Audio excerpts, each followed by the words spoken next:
for this issue of Outlook, we decided to look at witch hunting, and the fact that witch hunting has continued over several years in 7 states, and continues to be a story which has been reported in local media, but to kind of take it to the national this thing as a magazine, we decided to look at all aspects of witch hunting, whether like how it happens, why it happens, also the political nature. I mean, most of it is political in nature, it's violence against women.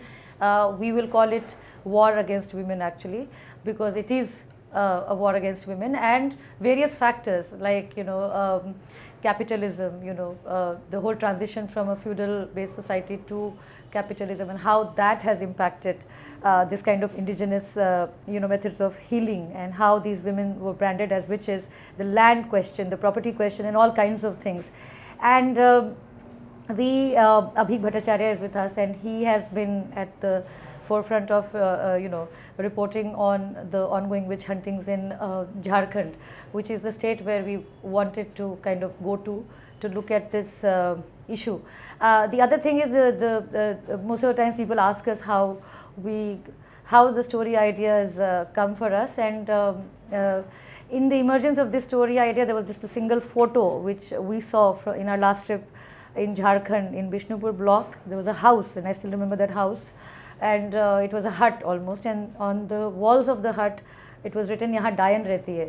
And for the longest time we kept thinking about it, kept researching as to what is happening, and then we thought that okay, this is the time we'll go and we'll step out of the news cycle for a bit to take note of something that has continued, and in the continuity itself is the story, something that needs to be taken note of. So we'll ask Abhik as to what did he find, and how was the process?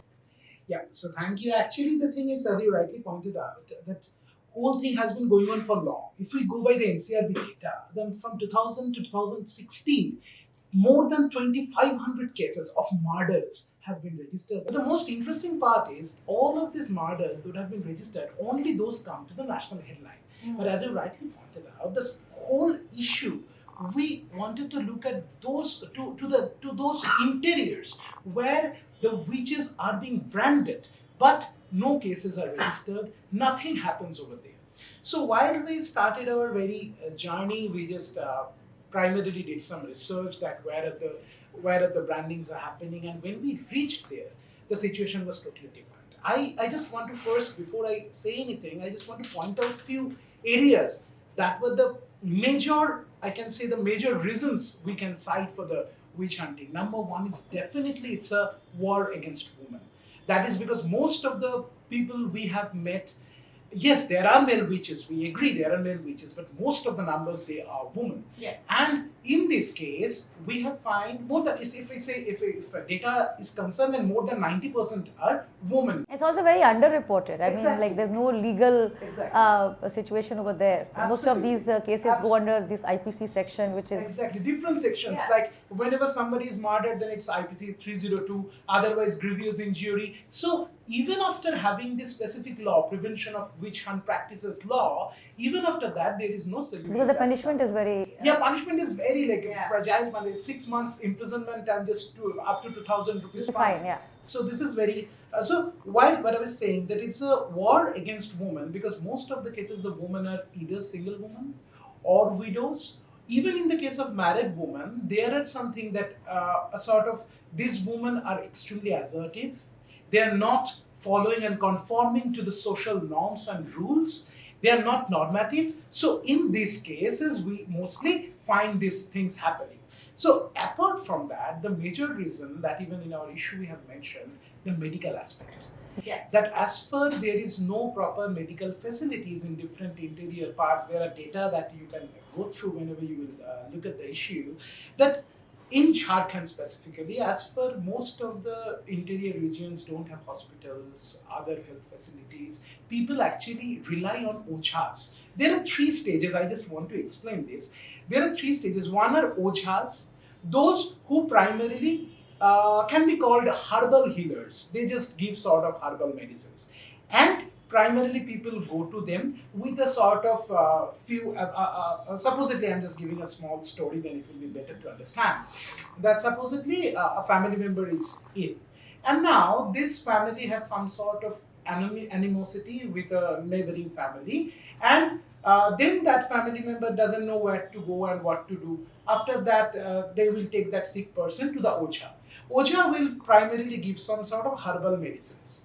And when that medicines don't work, then what the Ochas will do? They will immediately ask that, can you tell me that who are the persons who are actually who don't like you? Then you will tell them that this is the person we have a bad connection with, and immediately that person will be branded as a witch, and mostly woman. And thereafter the process starts. So this is the primary level of identification.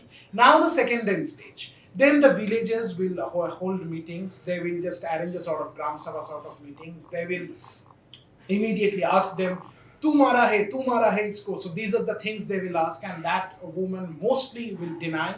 And when they will deny, they will have to go through several tests to prove that they are not witch. One incident I want to refer to that's very heart-wrenching. When we went to Angara block in Ranchi, it's around 40 kilometers away from the state capital, we find Pairo Devi. Pairo Devi is a 32-year-old woman who actually her husband is a migrant worker. They're a very poor family. Her husband and other male members were not present at that point of time.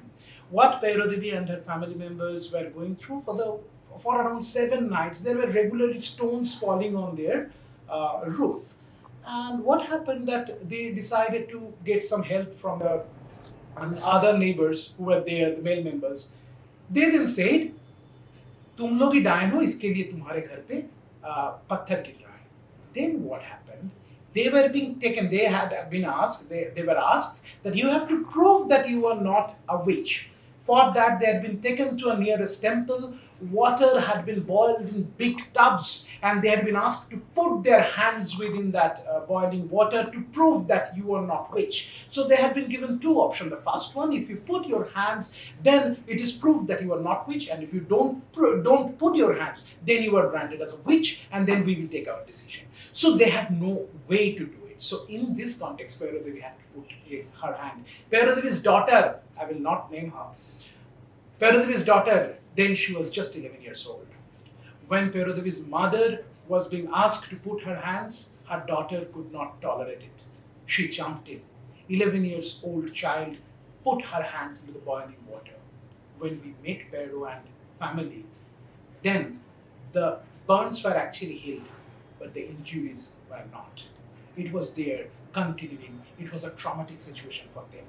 So this is just one incident to refer to that how this whole practice, evil practice has been going on. And this is because of this medical facilities, this lack of this medical facility. Alita Susan George, she has categorically in her research showed that lack of medical facility ends up to this sort of practices. It's not just the lack of medical facilities. I think it's more of this control over women's bodies and their sexuality and a lot of other things which kind of makes witch hunt continue. Absolutely. And I was reading this book by Sylvia Federici, who has done this Caliban and the Witch, that book, where she talks about witch hunting and kind of looks at the academics like Foucault and other people, and looks at Marxism and looks at capitalism and what they kind of left out, and which was the practice of witch hunt.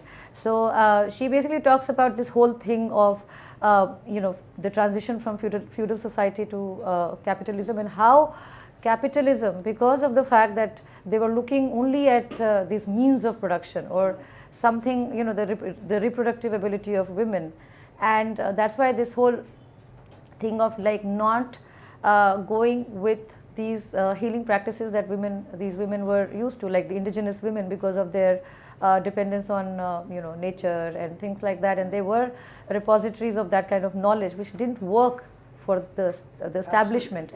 And most of it is also they wanted to divide the labor class, I think, and then kind of form this whole thing of witch hunting. So it's mostly like this old story of patriarchy, but a story that we need to keep calling out. And I think that's the job of a magazine, at least for Outlook. So in the issue, you'll find a lot of these interesting case studies, very horrific, and the issue is meant to kind of make you read it and kind of look at it and see what we are as a society, and not just like really this shining India that we keep harping upon. And so please, we look forward to you guys reading the magazine, and please send us your comments. Thank you.